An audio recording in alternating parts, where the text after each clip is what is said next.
Dr. Reddy, how worried should we be about Omicron?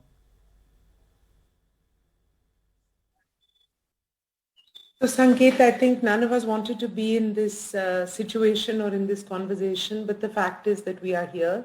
So I would replace the word concerned with how aware, and or say concerned and aware. So we clearly have to understand that this is a virus which has mutated in a manner that makes it very, very contagious. We're looking at an extremely quick spread. We're looking at various countries across the world now bringing back travel restrictions, bringing down their borders. So it is important for us to be aware of the situation, be aware of the potential. On the bright side of things, India's vaccination numbers continue to grow. And I think with 60% of the adult population fully vaccinated, 89% having got the first dose, on the vaccination front, we are in good stead. It has been found in some studies that the vaccination is taking the edge off, definitely of the known variants, but even Omicron is less virulent to the vaccinated in early studies. So, the push for vaccination must continue.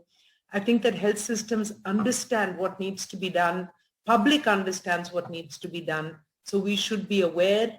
We should move into defensive action immediately so that we mitigate the potential impact of this and be very clear it is coming.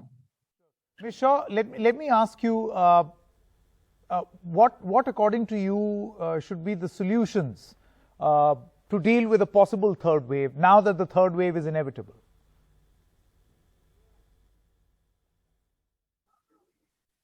So first and foremost, I think, Sanket, we must understand that this is not the last variant. Okay, I think we are going to have many more variants. I think what is important is that we are in a better state of preparedness this time around than we were with the Delta variant. I think we've got much more ammunition to basically deal with the virus, such as vaccines, such as booster doses, such as antivirals and antibody therapies. So I feel that we should start feeling a lot more confident of being able to deal with the pandemic than we were in the past. If you remember, we started 2021 on a high note, thinking that, vaccines have arrived and that, the pandemic is receding, and I think the worst is behind us. But then we know that we've been in for many, many unexpected shocks, and this is yet another one. So I, for one, believe that we still need to be very, very, focused on COVID appropriate behavior. I think masking is going to be very important. Obviously, it's not wise to encourage large gatherings. And obviously, it's also important to get as many people vaccinated as possible. And at least the most vulnerable and frontline workers, we ought to come out with a booster policy. More than anything else, Sanket, my real concern is that India is sitting on reams of very, very good data. We are the only country that has collected data in such an organized way at such a scale.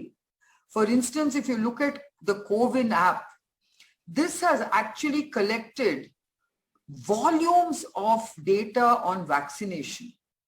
We have the Arogya Setu app, which has collected huge amounts of data on RT-PCR testing. We've got state governments collecting information on serosurveillance. And most recently, we are collecting a lot of genomic sequencing data. How about putting it all together, coming out with analysis and really getting much deeper insights into how this pandemic is actually infecting, how vaccines are helping, and all this debate that we are having about is Omicron mild or severe can be answered with a lot of this kind of data. Everyone believes that vaccinations are muting the Omicron virus, but do we have enough data to say that? And I think India is sitting on so much data that it would be very good if all these silos of data sets can be integrated And if we could really come up with some really good research findings, which we could share with the world. Today, we are relying on all these small data sets which are being researched by Lancet and CDC and somebody else. Whereas we are sitting on huge amounts of data. Yes. So why are we not able to come up with much richer and more extensive research that would give me better comfort than just looking at every day some little report coming out with 100 patients or 200 patients or 1,000 patients. Here we've got millions of patient data. I think that's a very, very significant point that Ms. Shaw is making. We have lots of data collected by the government. Let's put it to good use. Now is the time to put it to good use if it's not happening already, and release those results. But Dr. Reddy, now for the big question. Booster doses. Are we delaying the inevitable? So, Sangita, I've been, requesting the government to come up with a policy on booster, especially to prioritize the elderly and, the people who are most vulnerable, those with comorbidities, very much like our last approach. But I'm happy to say that 3 days ago, they did say they're going to study it. And I believe this will be a quick study. We look forward to a policy on this fast. It is a scientific approach to say, okay. So, and the good point is if you read between the lines, because I've been tracking this one very closely, and the release from the ministry, from the office of, the health minister, Mansukh Mandavia, they said they're going to study antibodies as well as the T cell. So that means they're doing a really detailed kind of assessment on what is the impact on, post 6 months, post your second dose. What is happening to immunity? If that comes out quickly, we will have a very good policy on booster and we can swing into action, because the good news is that unlike many countries, we don't have a shortage of vaccines in India.